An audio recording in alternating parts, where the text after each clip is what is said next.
Am, ok, mis hermanos, este,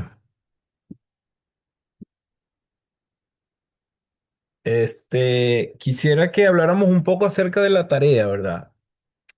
Una tarea que dejamos. Am,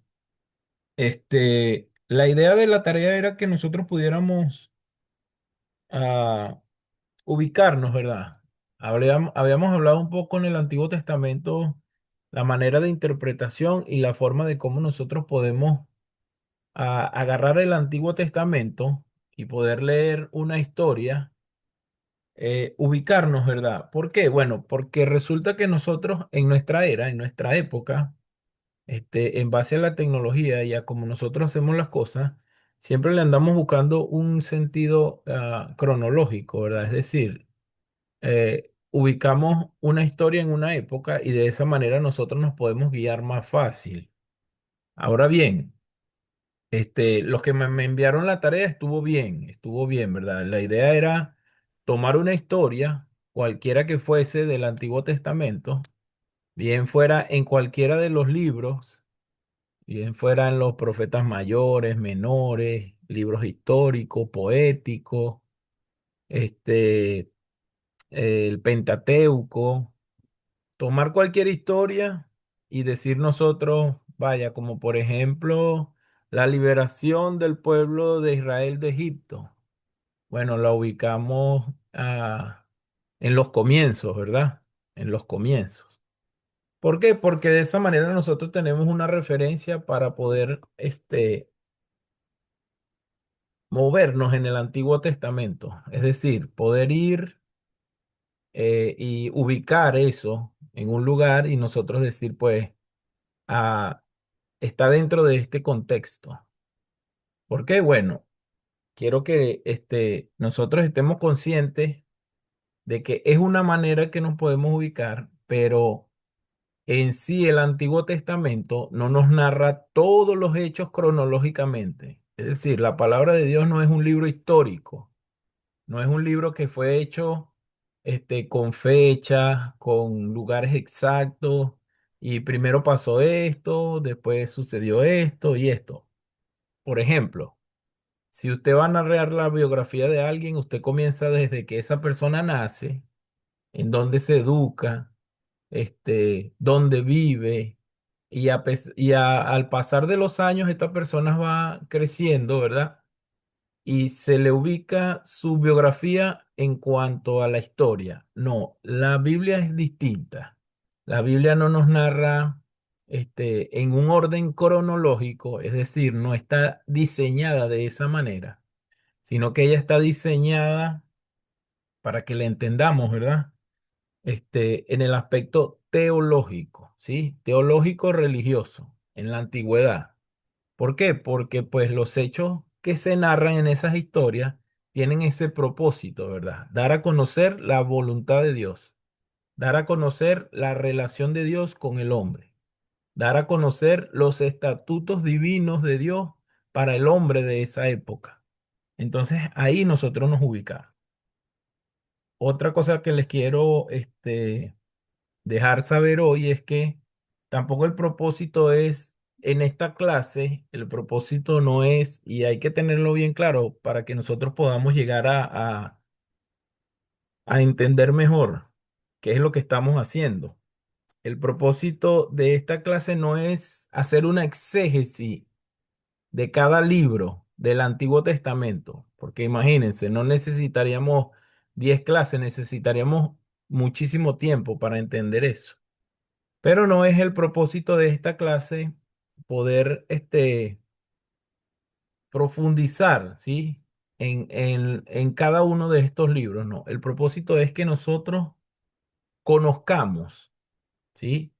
En rasgos generales, cómo nosotros podemos entender el Antiguo Testamento, ubicarnos, poder sacar un provecho, ¿sí? Práctico de él en la iglesia. Estas clases tampoco son unas clases, digamos, por ejemplo, cuando el hermano Raúl ora, ¿verdad? Nosotros andamos buscando conocer más acerca de Dios, porque el conocimiento que nos da la oportunidad de poder hablar con la gente acerca de un Dios que conocemos. Saben, mi experiencia ahora en el ministerio, a diario cuando yo hablo con cualquier persona en la calle, ¿verdad? Que es inconversa, no estoy hablando con personas de la iglesia. La gente tiene un concepto muy distinto al que en la iglesia tenemos de Dios. Es decir, la gente cree conocer de Dios y cuando usted le pregunta realmente quién es Dios, este, uno puede darse cuenta que la gente no conoce a Dios, ¿sí? Entonces, estas clases, el propósito es ese, ¿verdad? Que nosotros nos llenemos de conocimiento veraz, es decir, conocimiento que sirve, conocimiento que nosotros podemos brindar a aquellos que no saben nada. Entonces, creo que ese propósito lo tenemos claro y quiero inclinarme más a ese lado, ¿verdad? Siempre se los he dicho. Ok, ¿cuál es el propósito que nosotros buscamos? Bueno, es poder ver la relación de Dios con el pueblo de Israel, ¿verdad? El pueblo escogido. Ah, en este caso, hermanos, en el Antiguo Testamento, por ejemplo, los autores eh, o los autores bíblicos, ¿verdad? Seleccionan los hechos y personajes para lograr un contenido o un sentido, para darle un sentido teológico religioso. Es decir, cuando nosotros vamos al Antiguo Testamento, vamos a ver que los hechos que se narran tienen esta característica, ¿verdad? Entonces, en este caso, la historia nos está sirviendo, perdón, para darle un sentido religioso a la palabra. Cuando nosotros vamos al Antiguo Testamento y vemos, por ejemplo, los hechos salvíficos de Dios en el Antiguo Testamento, nosotros vemos que la historia está sirviendo a la religión y no al contrario, ¿verdad? No, no estamos acomodando las cosas cronológicamente. Entonces, me gustaría que habláramos hoy un poco acerca de estos hechos salvíficos que nosotros vemos en el Antiguo Testamento. ¿Alguna vez ustedes, alguien que está aquí hoy día en la clase escuchando, ha escuchado nombrar eso? Los hechos salvíficos del Antiguo Testamento. ¿Alguien me podría decir cuáles son o cuáles fueron?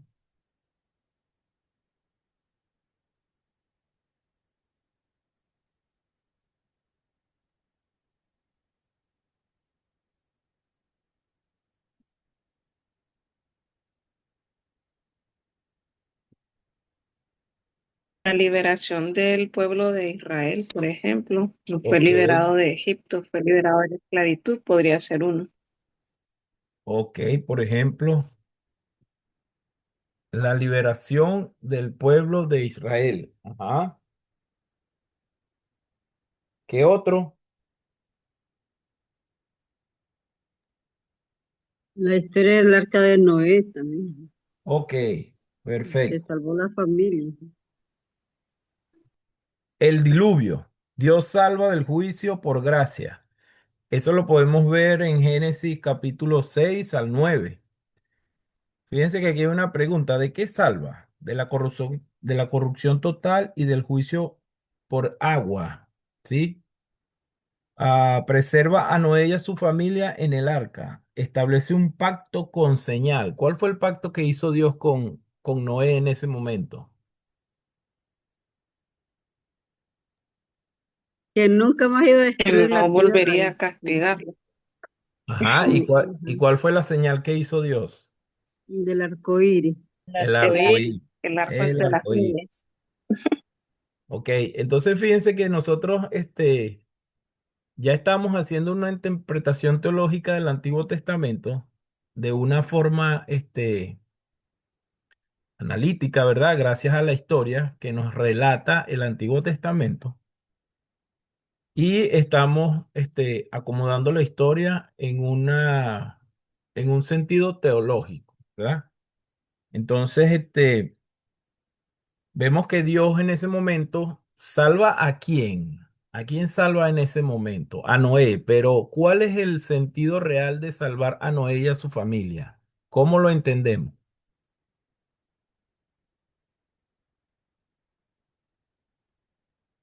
De preservar la raza humana. Correcto, de preservar la raza humana.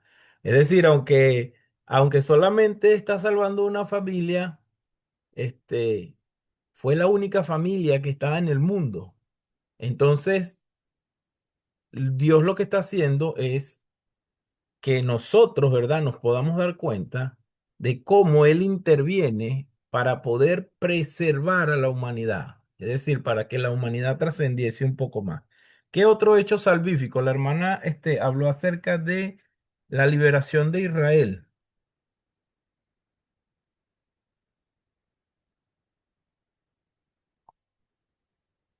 La liberación de Israel desde de Egipto.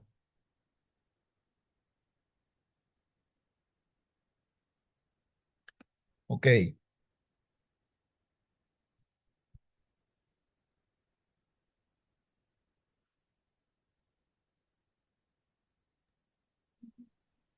También qué está estás hablando? el de Lot, mi hermano, de cuando la destrucción de Sodoma y Gomorra, que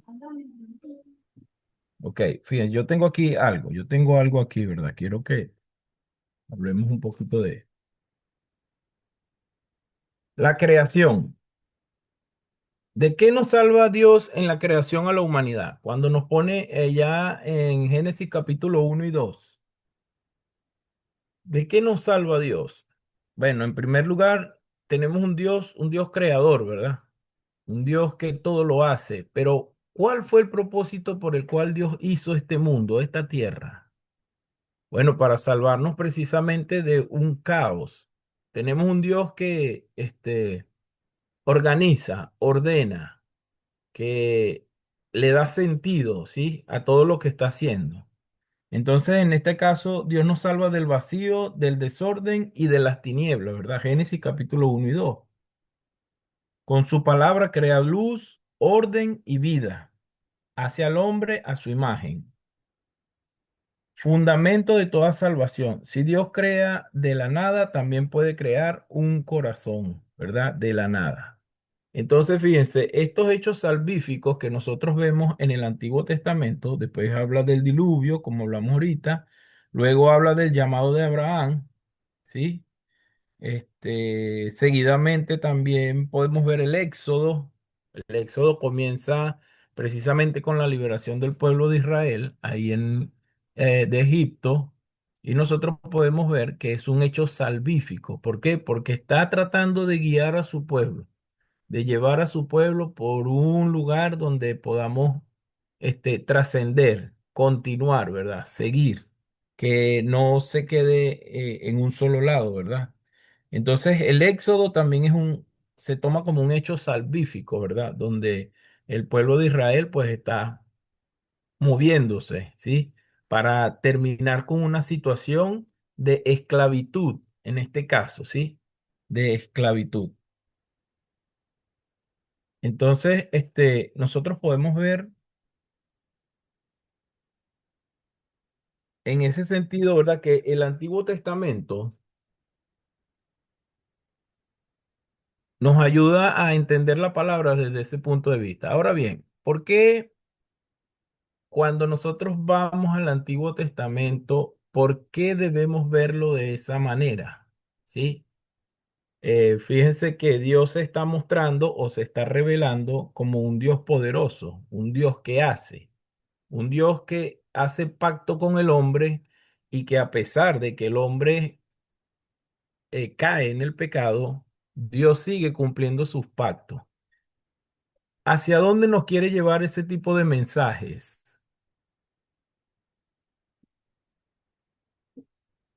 ¿Qué piensan ustedes hoy día nosotros como iglesia? Cuando nosotros miramos estos hechos históricos en el Antiguo Testamento, y vemos cómo Dios mantiene sus promesas, cómo Dios mantiene su fidelidad. hacia el hombre, a pesar de que el hombre cae en el pecado, pero Dios se mantiene fiel. ¿Cuál es el propósito para nosotros como iglesia de poder ver eso hoy día? ¿Qué piensan ustedes? ¿Qué opinan ustedes?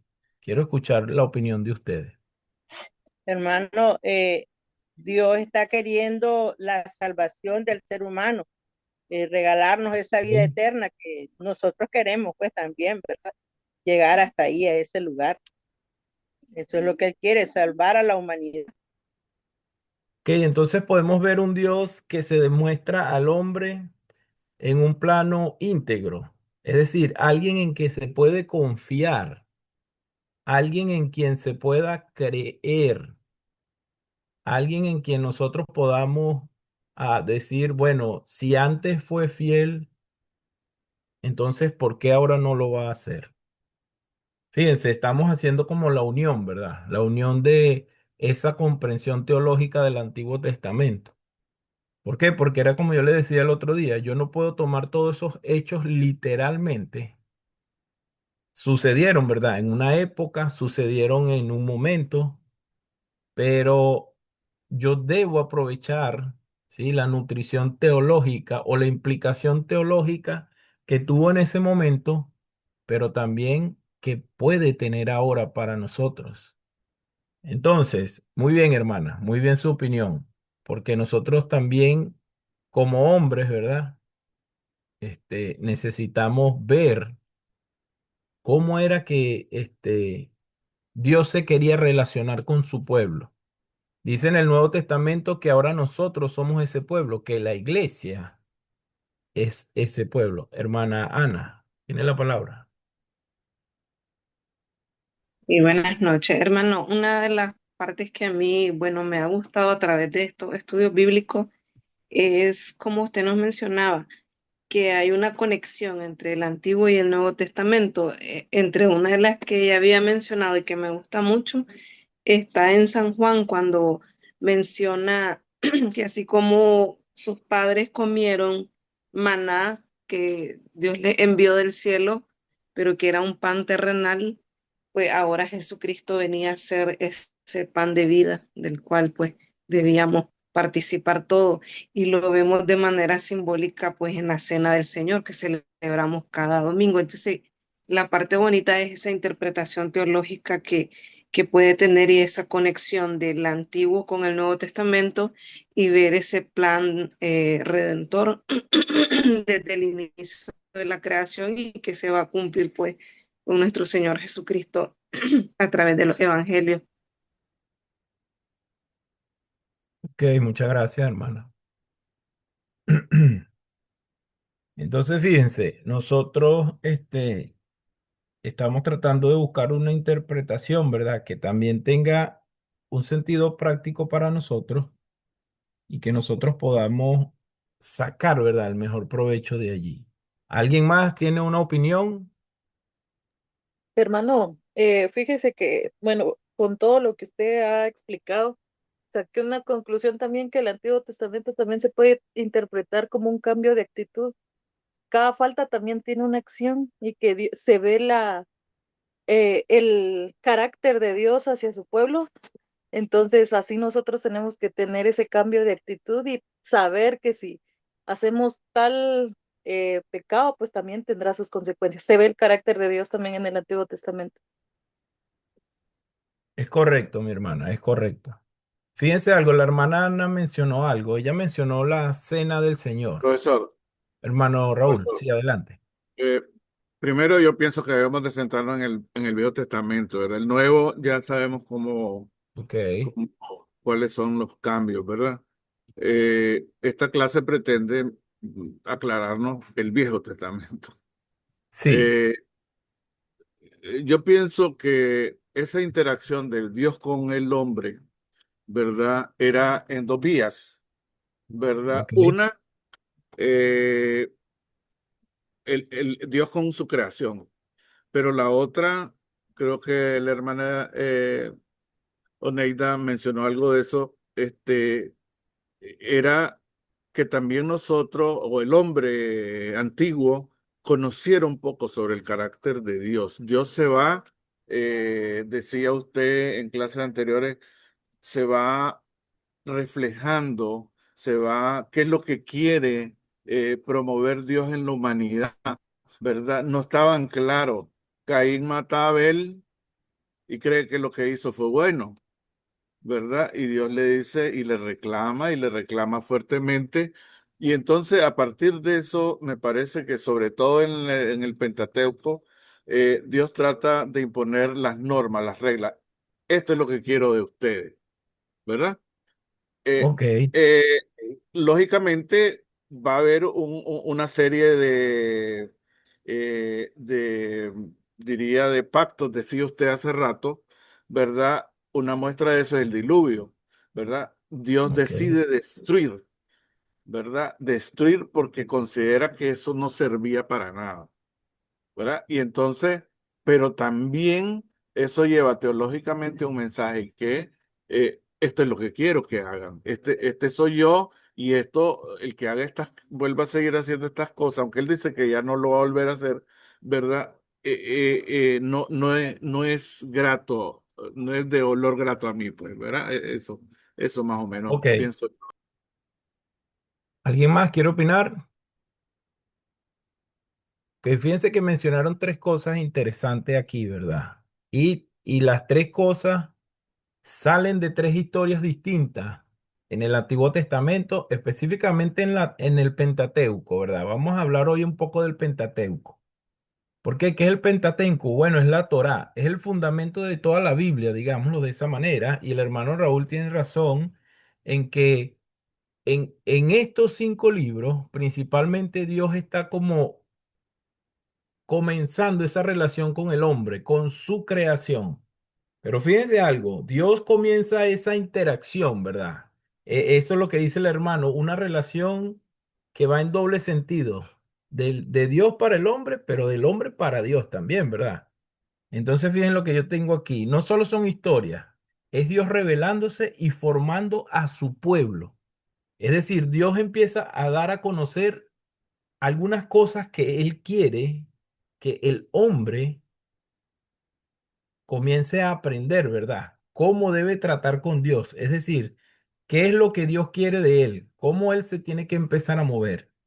Pero fíjense, aunque el hombre, aunque Dios se mantiene santo, fiel y también haciendo pacto con el hombre cae, ¿verdad? El hombre cae en pecado, porque el pecado, el problema del pecado fue con Adán, ¿verdad? Entonces el hombre cae en el pecado y antes del diluvio hubo un descontrol total, ¿verdad? Por ejemplo, mencionamos esta historia, la del diluvio. ¿Por qué el diluvio? ¿Por qué? ¿Cuál es el mensaje que hay detrás del diluvio? Un pueblo que no está haciendo caso, un hombre que está totalmente desenfrenado, pero un hombre que todavía en ese momento está sin ley, ¿sí o no? Si nosotros vemos, ¿verdad? Antes del diluvio no había ley. Entonces el hermano mencionó otra historia muy interesante, Caín y Abel. Hace poco estuve leyendo esa historia, ¿sí? Hace poco la estuve leyendo porque andaba yo buscando un material y me pasé por ahí, ¿verdad? Por el Génesis y me puse a leer esa historia, hermanos. Y fíjense que ah, sucede eso y la historia la anduve buscando porque el Día de las Madres había una prédica, ¿verdad? Y precisamente me hablaba de la madre de estos dos personajes que sufrió, ¿verdad? Eva sufrió la pérdida de un hijo, ¿sí? Y digamos fue la primera madre que sufrió, que tuvo que pasar por esta pérdida de un hijo. Entonces, por eso encontré ese tema y yo leí acerca de esta historia, mis hermanos. Y el mensaje es un mensaje contundente de Dios para nosotros. ¿Qué aprendemos nosotros en esa historia, en ese contexto, ¿verdad? En ese contexto de esa historia. ¿Cómo fue que Caín mató a Abel? ¿Cuál fue la razón por la que Caín mató a Abel? A ver, entremos un poquito en quisiera que pudiéramos como debatir un poquito.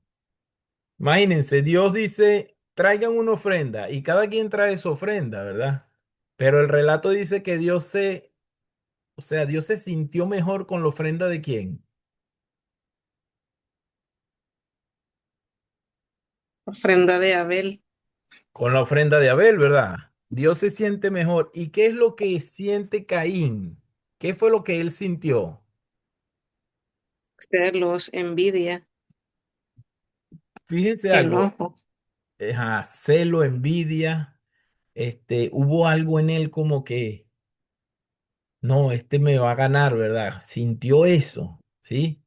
Entonces, la cuestión aquí es que nosotros vayamos, este, comprendiendo qué es lo que Dios nos quiere dejar ver, qué es lo que Dios nos quiere dejar ver. Porque si los dos llevaron su ofrenda,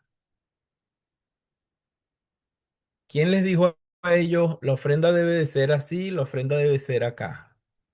¿Quién les dijo a ellos eso? Ahí no aparece en el relato, ¿verdad? Mas, sin embargo, sabemos que a Dios le agrada. ¿Cómo le agrada a Dios las ofrendas?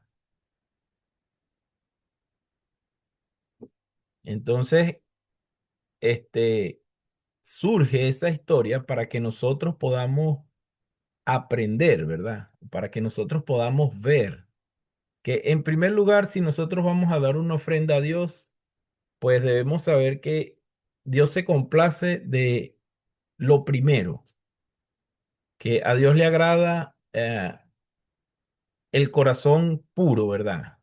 ¿Sí? Que a Dios le agrada una ofrenda que ah, signifique, ¿verdad? Lo que Él nos ha enseñado en su palabra. Entonces, vemos cómo el corazón del hombre al mismo tiempo sufre cambios drásticos por el sentimiento de ira, envidia, a la competencia. Vemos que el corazón del hombre puede cambiar a consecuencia de esto a tal punto de que puede cometer un homicidio, ¿verdad? Simple y llanamente por dejarse llevar por un mal pensamiento, ¿cierto? En este caso, Caín no tomó en cuenta que Abel era su hermano, ¿sí? Que habían nacido del mismo vientre, que y específicamente pues era el comienzo prácticamente, ¿verdad? De la creación. Ok, por ahí surgió. Profesor, Ajá, yo sí, quería agregar algo. sí. Mire, usted dijo ahorita de antes de Noé, ¿verdad? Antes diluviano. En ese mismo capítulo 4 donde se habla del génesis del asesinato de Abel, en la última parte dice, y conoció de nuevo a Adán, a su mujer, la cual dio a luz un hijo y llamó su nombre Set, porque Dios Ujú. dijo ella, me ha sustituido otro hijo en lugar de Abel, a quien mató Caín. Versículo 26. Y a Set también le nació un hijo, y llamó su nombre Enos. Entonces los hombres comenzaron a invocar el nombre de Jehová. O sea, Adán hablaba con Dios, conoció a Dios supuestamente, fue su mimado, por así decirlo. Sin embargo, es expulsado, ¿verdad? Por algo que se le dijo que no tenía que hacer y lo hizo. Y aquí dice que hasta que nace no hijo de Seth, los hombres volvieron a invocar el nombre de Jehová. O sea, se olvidaron de Dios, se olvidaron de Dios. Adán se olvidó de Dios, lo sacaron del paraíso y la Biblia no veo que lo vuelve a mencionar. O sea, Adán vivió sin Dios, ¿verdad? El resto de ya después que fue sacado del paraíso. Probablemente, y aquí dice que los hombres comenzaron a invocar el nombre de Jehová. O sea, nadie lo invocaba, estaban fuera de Dios, no había Dios para ellos. Exacto. Entonces, fíjese algo, hermano Raúl.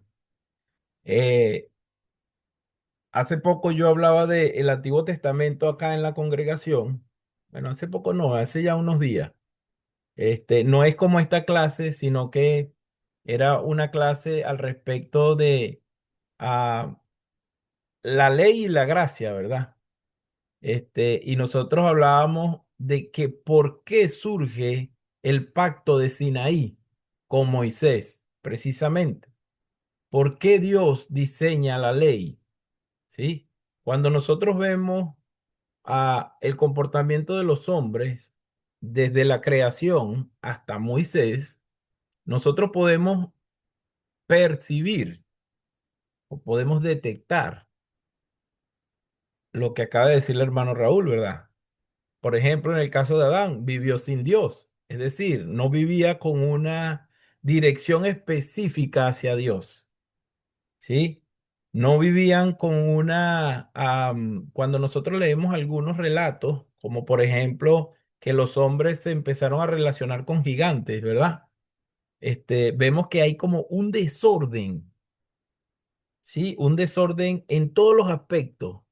Eh, no hay Ajá, exacto. No hay una orden en cómo decir, cómo adorar a Dios, cómo hacer lo que Dios quiere. De hecho, nosotros vemos cuando Dios habla con Noé, ¿verdad? Y le dice, Noé, haz un arca porque esto es lo que va a suceder. Cuando Noé comienza a hablar con la gente, ¿qué es lo que dice la gente de Noé? Tú estás loco, tú estás mal. Eso que tú estás diciendo, eso nunca va a pasar. Entonces, fíjense, ahí vamos nosotros como encajando el mensaje, ¿verdad? El mensaje va como por etapas. Primero pasa esto, los hombres, su naturaleza pecaminosa. Aquí ese es el otro factor importante que quiero que ustedes también observen. Cuando Adán peca en el huerto, ¿cuál es el pecado? La desobediencia, ¿cierto? Entonces, entra, ¿verdad? Entra el pecado a la humanidad y desde ese momento para acá, la creación de Dios se contagia de esa terrible enfermedad. Entonces, el pecado hacia dónde lleva el hombre es el otro sentido de esta enseñanza del Antiguo Testamento. ¿Hacia dónde lleva el pecado al hombre? hacia su destrucción. A su destrucción. ¿A qué límites? ¿Sí? a la El hombre a muerte, veces ¿no? no pone ningún límite, ¿verdad? Ni límite ético, ni límite moral, ni límite legal, ¿verdad? Digamos de leyes. Si el pecado es muy grande, a los hombres no le importan las leyes tampoco.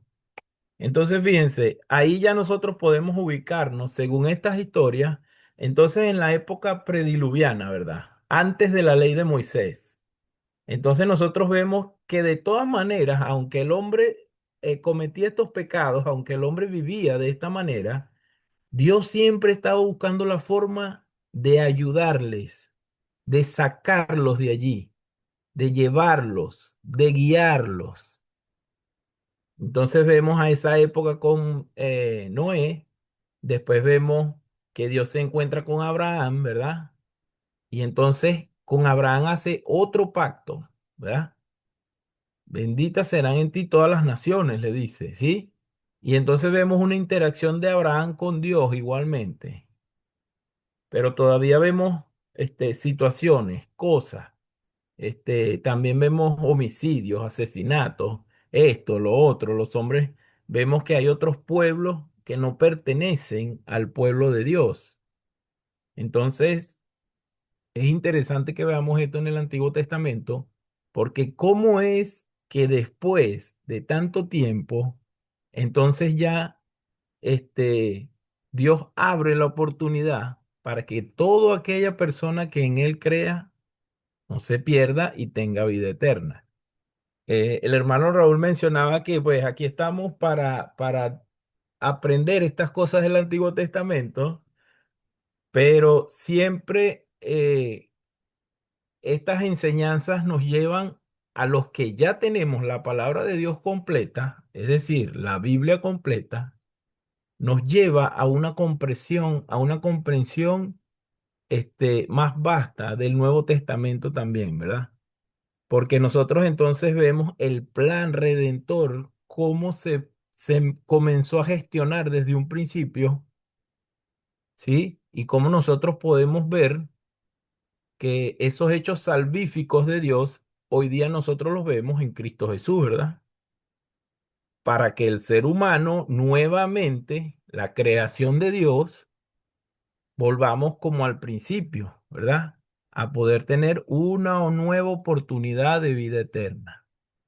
Entonces, fíjense cómo aquí, mencionando estas historias que están en una época antes de la ley, entonces nosotros hemos podido comprender, ¿sí?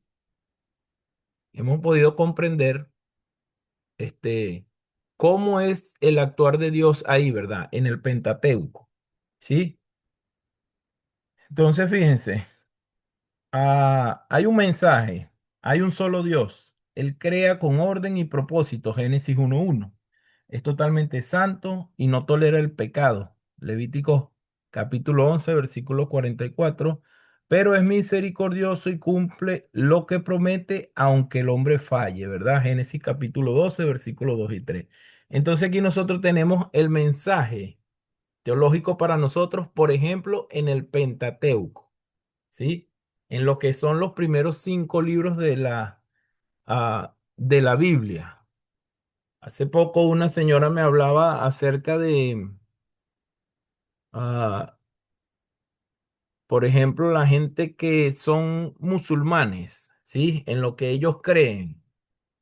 Este, y fíjense, ellos basan su creencia en mucha parte de la Torá, por ejemplo. Pero ¿por qué no interpretan igual que nosotros? ¿O por qué no piensan igual que nosotros?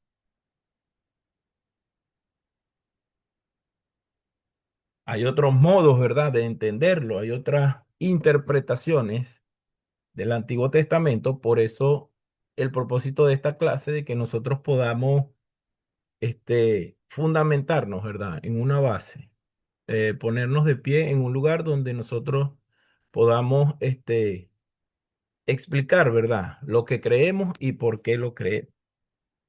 Ok, ah, entonces nosotros vemos en diferentes historias del Antiguo Testamento, como en el caso ahora de lo que estábamos hablando, donde nosotros podemos conectar, ¿verdad? Conectar lo que nuestra fe, lo que nosotros creemos hoy día, ¿sí?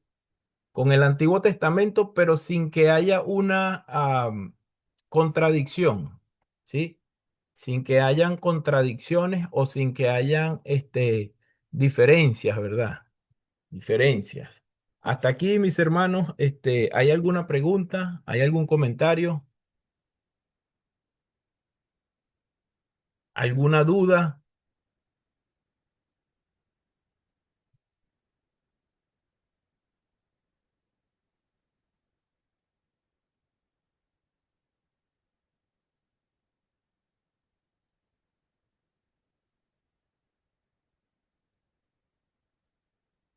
Ok, quería hablar un poquito acerca de algo que mencionó la hermana Ana antes que se me fuera la idea. Este, hay una situación, en el Antiguo Testamento con respecto, fíjense algo, la hermana mencionó cuando nosotros participamos de la comunión, tomamos la Santa Cena, ¿sí? Allá en el Nuevo Testamento, cuando el Señor Jesús se reúne con los discípulos para enseñarnos nosotros hoy día a la iglesia, qué es lo que significa la comunión, la Santa Cena. ¿Qué era lo que Jesucristo estaba haciendo ahí con los 12? ¿De qué estaban ellos participando en ese momento? Nos La habla, nos los Pascua, da. hermano. Ok, la Pascua. ¿En dónde, mis hermanos, se estableció la Pascua en el Antiguo Testamento? ¿Qué libro nos habla de eso? Esa está Éxodo, hermano. fácil. Éxodo, ¿sí? En el Éxodo, ¿verdad? Y según este Éxodo, ¿cuál era el significado de la Pascua? ¿Por qué se celebraba la Pascua? Recordaban la esclavitud en Egipto, el sufrimiento ahí sí que valga la redundancia que estaban sufriendo en ese entonces. Ok, la Pascua era para recordar lo que Dios había hecho por ellos, ¿verdad? Que los había salvado de la esclavitud, ¿sí? Con mano dura. Ok, hermano Raúl, dígame. No, él dijo ahí, ¿verdad? Con mano dura. Lo he Ok, sacado con mano dura. con mano dura. Y después de ahí, de eso está en Hechos capítulo 15, perdón, Éxodos capítulo 15, si no mal no recuerdo. Después de eso vemos a Moisés dando un cántico de alabanza, ¿verdad? Un cántico para Dios. Pero fíjense el sentido teológico que tiene la Pascua para lo que el Señor Jesús está haciendo ahí en el Nuevo Testamento, ¿sí? Porque al mismo tiempo que Él está celebrando la Pascua, es decir, al mismo tiempo que Él está reconociendo que Dios es un Dios poderoso y que a pesar del tiempo y que a pesar de todo el tiempo que ha pasado, Dios sigue orando, ¿sí? Y ahí en ese momento, ¿por medio de quién estaba orando? Por medio de su Hijo, Cristo Jesús. Entonces Jesús en ese momento, Él se está describiendo como ese Cordero de la Pascua. Ajá, y fíjense, nuevamente está sucediendo lo mismo. Una acción salvífica, ¿para quién? Para todos, para la humanidad, ¿sí? Entonces, quiero que cerremos hoy la clase pensando en estos hechos salvíficos de Dios en el Antiguo Testamento, ¿sí? Y cómo a través del tiempo nosotros podemos identificar que Dios sigue siendo el mismo Dios, ¿sí? A través de su Hijo Cristo Jesús vino, porque dice ahí, ¿verdad? En los evangelios, allá en, en Corintios 11:23, cuando el apóstol Pablo está enseñando a la iglesia en Corintios que cuál era el significado de la comunión, ¿sí? A través de esa misma palabra nos enseña a nosotros nuevamente que Dios está llevando a cabo una acción salvífica para la humanidad nuevamente a través de su Hijo Jesús. Entonces, fíjense, ese fue el sentido que le quise dar hoy a esta clase, de que nosotros pudiéramos identificar eso, de que nosotros pudiéramos digerir un poco eso, ¿verdad? Entonces Jesús explica, ¿verdad? Que Él es el Cordero Pascual y que este es el nuevo pacto que vino Dios a hacer con la humanidad, ¿sí?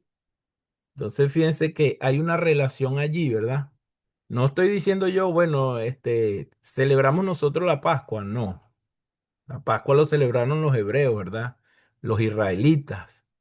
Pero nosotros estamos hoy día celebrando que un nuevo pacto, dice el Señor Jesús, en mi sangre. Este es un nuevo pacto. Hagan esto en memoria de mí. Entonces, decía el hermano Raúl que nosotros estamos aquí para aprender acerca del Antiguo Testamento. Pero también yo quiero aprovechar la oportunidad para que nosotros comencemos también a aplicar de una forma, siempre se lo he dicho del principio, ¿verdad? ¿Por qué? Porque muchas veces estamos en la iglesia por mucho tiempo, mis hermanos. Pertenecemos a la iglesia por mucho tiempo y de pronto nos dicen, oh, ¿sabe usted qué significa la Pascua, por ejemplo? Y la gente dice, no, yo nunca he escuchado hablar de eso de la Pascua. Entonces, ¿cuál es el problema? Los predicadores no enseñamos acerca del Antiguo Testamento o la gente no quiere estudiar o leer la palabra de Dios. ¿Qué opinan ustedes? ¿Qué creen ustedes?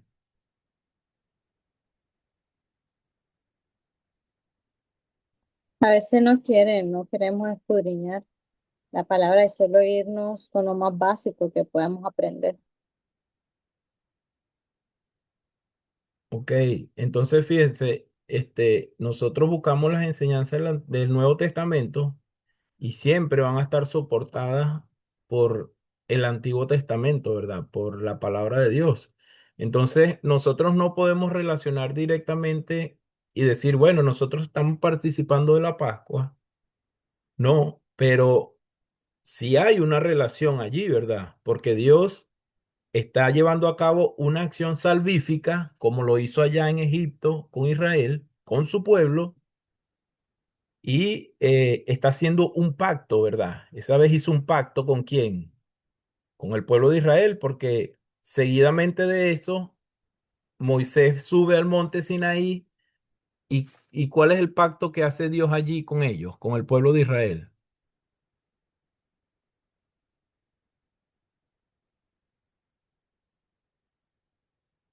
¿Qué fue lo que Moisés fue a hacer allí en el monte Sinaí cuando fue a platicar con Dios? Pregunta. A recibir los 10 Dios, mandamientos también. A recibir los ¿Y esos 10 mandamientos, mandamientos cómo se llaman? la ley de Moisés. Ok, la ley. Entonces, fíjense, antes el hombre vivía sin ley, antes de ese momento. Y ya hablamos un poco de eso, ¿verdad? Vemos que el hombre estaba desordenado, ¿sí? El hombre vivía como bien le placía y no había algo que le dijera al hombre, hey, esto que estás haciendo no debe ser así, ¿sí? Entonces, después que Moisés pacta con el Señor y el Señor le dice, mira, aquí está. Esto es lo que quiero, así quiero que se comporten de ahora en adelante. Nada más Moisés bajó del monte Sinaí y ¿con qué se consiguió? Hermano Neida, así así. Una idolatría, le digo. Ok. El de- ¿Y quién fue el que ordenó eso, esa idolatría? ¿Quién estuvo involucrado ahí en ese problema? Aaron, Aarón, ¿verdad? Y después cuando Moisés bajó con la ley, ¿quién quedó como sumo sacerdote? El mismo Aarón, ¿cierto? Entonces fíjense algo, Dios mantiene su fidelidad, una acción salvífica. ¿Sí? El hombre otra vez cayendo, pecando, pero Dios se mantiene fiel, ¿sí? Y cumple su promesa, es decir, cumple su parte del pacto. Entonces, ahí tenemos la enseñanza, hermano Eso es Raúl. parte de la gracia también, pues. Ok, Eso es parte de la interesante. gracia, ¿no? Es fundamento de la gracia, esa muestra. Ok, entonces fíjese, ya nosotros podemos identificar a Dios, aunque esté en el Antiguo Testamento, ya le podemos colocar un atributo que mayormente lo vemos en el Nuevo Testamento, ¿verdad? Un Dios de gracia. Porque como hablamos al principio, ¿se acuerdan? En la segunda clase, a Dios se le ha tildado al Dios del Antiguo Testamento que es un Dios que castiga, ¿sí? Entonces, hay mucha gente que piensa, bueno, nada más el Dios del Nuevo Testamento es un Dios que da gracia, ¿verdad? O que posee el don de la gracia. Pero acá en el Antiguo Testamento también lo vemos, ¿verdad? También podemos distinguir eso. Entonces, fíjense, una acción salvífica, un Dios fiel, ¿sí? Dios tratando de guiar a su pueblo, Dios tratando de llevar al hombre, ¿sí? A un conocimiento de él, para que el hombre pueda caminar guiado, ¿verdad? Guiado por Dios. Igual lo vemos en el Nuevo Testamento, ¿verdad? Esa enseñanza es muy interesante, hermano. Este, esa parte donde Jesús, ¿verdad? Está con sus discípulos y están participando de la Pascua. El mismo Jesús se describe como el Cordero Pascual. Miren, si nosotros no leemos el Éxodo y podemos comprender qué significaba la Pascua, este, sí vamos a tener un entendimiento de lo que significa la comunión para nosotros con Cristo, pero cuando usted realmente lee eso, usted puede ampliar, ¿sí? Ampliar el significado, ¿verdad? El significado que tiene que nosotros podamos tener un nuevo pacto con Dios, ¿sí? Porque es Dios mismo nuevamente, ¿verdad? Llevando a cabo una acción salvífica para la humanidad a través de su Hijo, siendo fiel y justo, ¿sí? Y nosotros ahora, como una generación, ¿verdad? O como en una época que nos ubica en este mundo, en esta creación, nosotros participando como pueblo de Dios. Entonces, fíjense que les estoy llevando por una vía donde nosotros podamos darle un sentido teológico para nosotros hoy, que nosotros podamos entender que sí podemos sacar mucho del Antiguo Testamento para aplicarlo a nuestra vida práctica como miembros de la iglesia, como miembros de la congregación. ¿Sí me doy a entender? ¿Sí me explico? Ok. Entonces, pues, momento de hacer alguna pregunta, algún comentario, ya se nos está yendo el tiempo. Este, por hoy vamos a hablar acerca del Pentateuco y ya para la próxima clase vamos a hablar acerca de los libros históricos, ¿sí? Hay que dedicarle un poquito de tiempo para que nosotros, pues ya nos quedan unas pocas clases. Como les digo, no es, este, comprendo que las clases no son para que nosotros tengamos un conocimiento profundo, ¿verdad? En cada uno de estos textos, pero sí que podamos tener cómo guiarnos, ¿sí? Tener cómo nosotros poder, herramientas, ¿verdad? Herramientas para nosotros seguir por nuestra propia cuenta indagando al respecto de todas estas historias, ¿sí? ¿Alguna pregunta?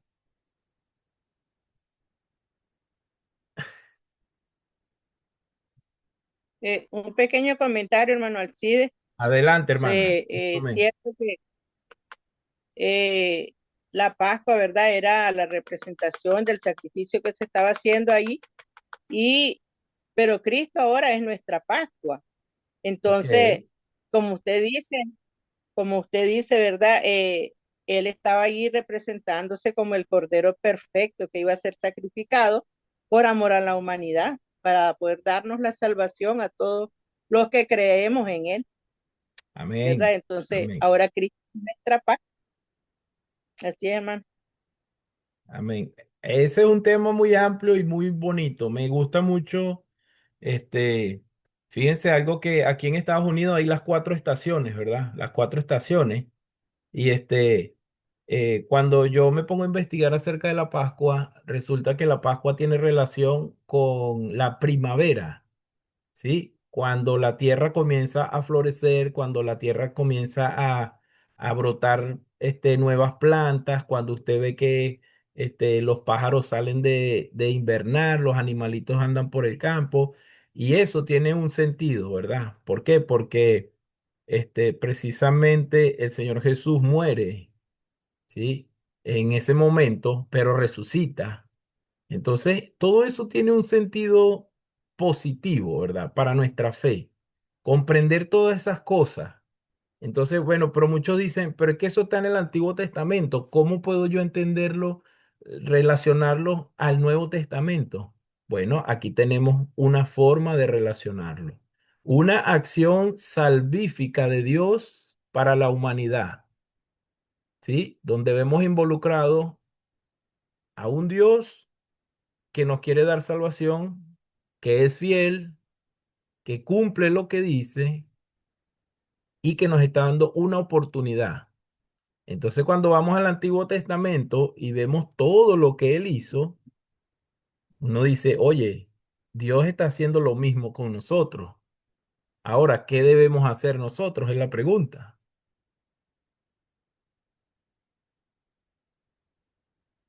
Porque cuando vemos el Antiguo Testamento, vemos la batalla del hombre cayendo una y otra vez, cayendo una y otra vez. Dios se mantiene fiel, pero el hombre cae nuevamente, cae nuevamente. Entonces, por supuesto, Cristo Jesús hoy día es nuestra Pascua, ¿verdad? ¿Por qué? Porque Dios hace un nuevo pacto con la humanidad. Entonces, en el Antiguo Testamento, Él me demuestra que todos sus pactos los ha cumplido. Entonces, eso a mí me da confianza y hoy día yo puedo decir, este pacto también será cumplido. ¿Alguna otra pregunta, mis hermanos? ¿Algún comentario?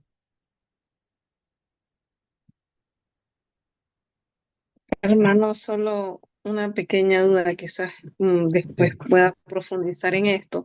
La Pascua también tiene que ver con la muerte de los primogénitos en Egipto, cuando él manda que sacrifiquen un cordero y pongan la sangre de ese cordero en las puertas, en los dinteles de las casas. Si no estoy muy confundida con eso, si tiene que ver con la Pascua.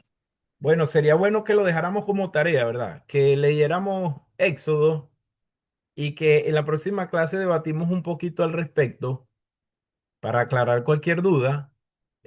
Dios pide a su pueblo que identifique en los dinteles, en los marcos de la puerta con sangre. ¿Por qué? Porque Dios iba, ¿verdad? Dios ordenó que se matara a todo primogénito.